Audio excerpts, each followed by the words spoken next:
Hello, I'm Emily Reynolds, and it's January 14th. You're watching the 7th edition of The Edge. And I'm Jared Baker. At the moment, Australia is going through a catastrophic wildfire. Our Gary Gerlach brings us more on this story. The most destructive bushfire season last occurred during the 1974-1975 season, destroying 347 million acres of land. The current bushfires are not as severe but continue to close in on those numbers, creating a huge concern for the people living in those areas. The current season began September of 2019 and will continue throughout the decline of the fires. As of January 2020, an estimated 1,525 homes have been destroyed, 28 deaths, including 3 firefighters, and 26 million acres of land have fallen victim to the fires. I didn't know that much had burned down. It's kind of crazy how little media coverage there has been for such a big issue. And I don't think a lot of people are aware of what is actually happening. These bushfires occur regularly and are considered to be seasonal as they are a year-round occurrence. Alongside the destruction of the land is a falling ecosystem. An estimated number of animals killed in these fires exceeds 1 billion, and many more left helpless, unfortunately growing this number. How many homes have been lost? I mean, you can rebuild those, but the animals that died, especially the endangered ones, can't be brought back. I know that it was ongoing for a really long time, and a lot of animals died, including koalas and kangaroos, and I saw pictures online and it was really sad. Several endangered species are only coming closer to their demise, including the southern cassowary, bilby, Galapagos giant land tortoise, peregrine falcon, Komodo dragon, and koalas. Efforts by many to help support the victimized wildlife haven't gone unnoticed, as several foundations have raised millions to fund protection and rehabilitation for the ecosystem.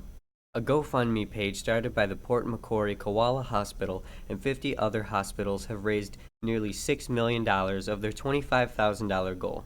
I think that's really good, especially since Team Trees just reached $20 million.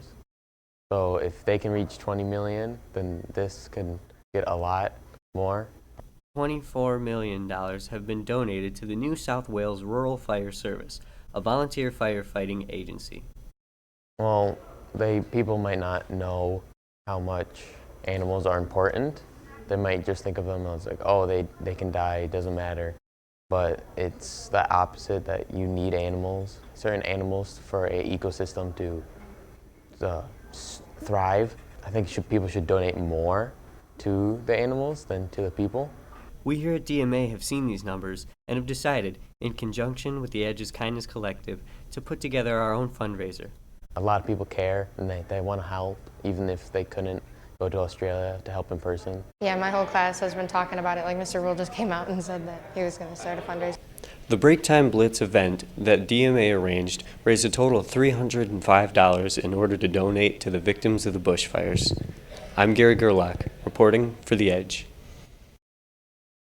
If you have missed the Breaktime Blitz, you can go to our social media to find a list of places you can donate.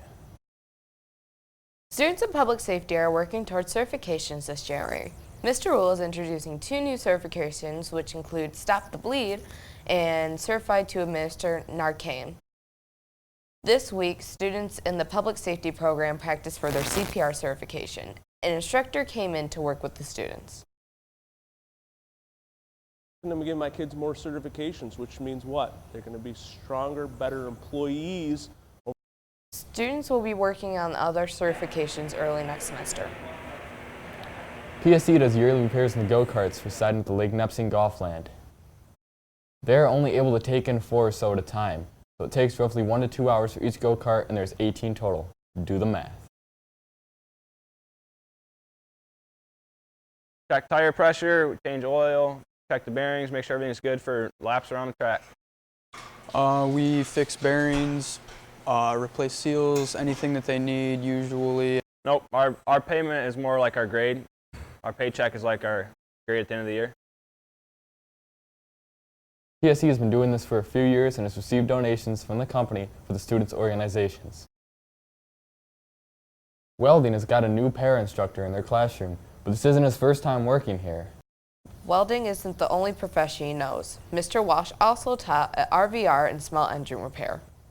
I have a lot of experience in the machining and welding trade, and I'd like to pass that on to the next generations. After being away for a long time, now I'm at the, I guess you could say, end of my industrial career, so I would be here. I'm working part-time as opposed to full-time, so it's kind of an easement into retirement, but I'm also utilizing all my talents as the best as I can. I taught small engine repair, motorcycle mechanics, 2.5, 3 years, so that's what led me. But then at the time I started a family, so I needed a full-time job, which led me away from here. So I got into the industry, which I've been for 40 years. Over winter break, our DMA, Health Occ, Health Science, and Marketing classes all competed in their regional competitions. Adrena Rodriguez has the story. Right before Christmas break, 3 student organizations had their regional competitions. For some, making it to regionals was a challenge. I showed up 30 minutes late to the bus, so we had to rush there.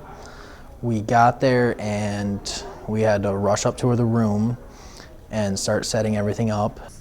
Well, at regionals, we competed in the video, AM competed in video production and we competed in broadcast news. We went on to win first and then AM won second. Competing in regionals wasn't flawless. Yeah, I messed up a few things personally. We had some critiques about our framing and lighting during the news broadcast portion. Study and really learn the skill, because once you learn the skill, and I just want to get it's in the back of my head kind of mentality that I know it out like the back of my hand. Now students are preparing for the next competition, states. For states, I practice once a week at least, and I create a Quizlet. Right now we're working on a booklet for our presentation for the school store, and yeah. It's a school-based enterprise project and we're doing it on the bodega. Students are excited for states and the possibilities that the competition brings. Yeah, hopefully we can move on to go to Nashville, Tennessee. Yeah, I'm excited. It's a lot of fun, meeting new people. I'm excited for states. I remember last year it was a lot of fun, so I'm excited to go back. Good luck to these students as they prepare for their state competitions. I'm Adriana Rodriguez reporting for The Edge. Students in Skills USS will be competing in their regional contest this February. Good luck. Go down. We are just about 2 weeks into 2020. Coming up next, find out what New Year's resolution students at Attica made. And if they have kept them. That's right after these messages. Welcome to the world of digital media arts. Here in DMA, there are all kinds of unique students wanting to pursue their dreams in the digital world. Some skills you learn in this class are photography, videography, cinematography, and the use of different techniques and applications. From being in the studio to creating on the computers, many students here go out and use their skills they learn in class to bring their creativity to life. Hey Jared, did you make any New Year's resolutions? Indeed I did. I guess not spin my keys around the computers as much. And how's that going? Pretty bad, I guess. Well, my New Year's resolution was to not let people annoy me as much. Jared, stop spinning your keys. Sorry. RJ Newville brings us more about this. With the new year here, it's not uncommon to make resolutions. We decided to ask students at Lapeer EdTech what it is that they would do differently this year. For what I do for sports like powerlifting, I have to make sure my health is at peak condition. To plan out my future and to figure out what I'm going to do. To work on my time management. But have they been able to keep them so far? Not really.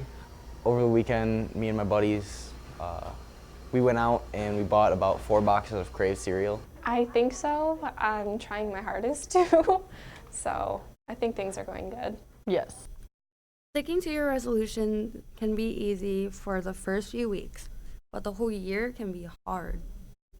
Since I'm going to be graduating this year, I think I can. I'm pretty sure. It's kind of a long task to do, so. At times. This is how they plan on keeping their resolutions. Definitely stay in the weight room. Plan my future and make the best of whatever I can do. Just try to get everywhere on time. For those of you who have made and kept your New Year's resolutions, best of luck to you. But if you didn't, it's not too late to make a change. I'm Jaden Newville, reporting for The Edge. That's all for this edition of The Edge. Be sure to join us for the next edition. And don't forget you can find us all over social media at The Edge LC. May the force be with you. Bye.